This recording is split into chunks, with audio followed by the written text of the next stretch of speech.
एटा गुरु दायित्व देइचंती अंचलवासी नवरंगपुर लोकसभा निर्वाचनवासी एवं समग्र ओडिशार जनसाधारण पूरा भारतीय जनता पार्टी को अतएव व्यक्तिगत नहीं वर्तमान व्यक्तिगत सांसद सहित सामूहिक भारतीय जनता पार्टी दल हिसाब से ये नुआ सरकार बनवा जाऊे अतएव आमर जिम्मेदारी आमर दायित्व बढ़ी जाइए सांसद हिसाब से दिल्ली में एवं ओडिशा बीजेपी सरकार होती से हिसाब से डबल इंजिन सरकार जोड़ा कही आसमें आमको से हिसाब से करके देखा पड़ो केंद्र योजना और राज्य योजना और समस्ते जमी पारे अति जल्दी एरिया विकास कर चैलेंज को ग्रहण करूँ यथा शीघ्र आम पूरण करने चेष्टा करूँ। निश्चित भाव में मोदी जी कहते ग्यारंटी केवल नुह ग्यारंटी कर ग्यारंटी अतएव आमर इस्ताहार जहाँ जहाँ सब प्रतिश्रुति दि जाए जहाँ ग्यारंटी दि जाए प्राथमिक स्तर पालन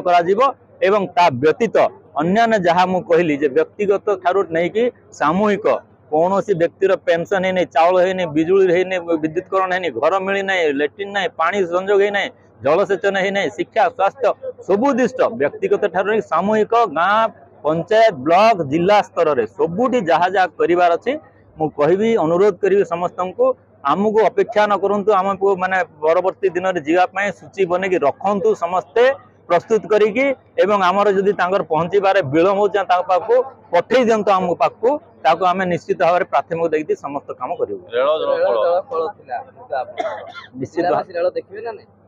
निश्चित भाव में कौन द्विमत नहीं एवं आपण मैंने देखिथे मोदी जी 6 तारिख रे एठी कार्यक्रम करी गला परे से गोटे मते शुभेच्छा वार्ता पठेइथिले 8 तारिख रे जो से प्रथमे आशीर्वाद देछि सराहना करिसंती जे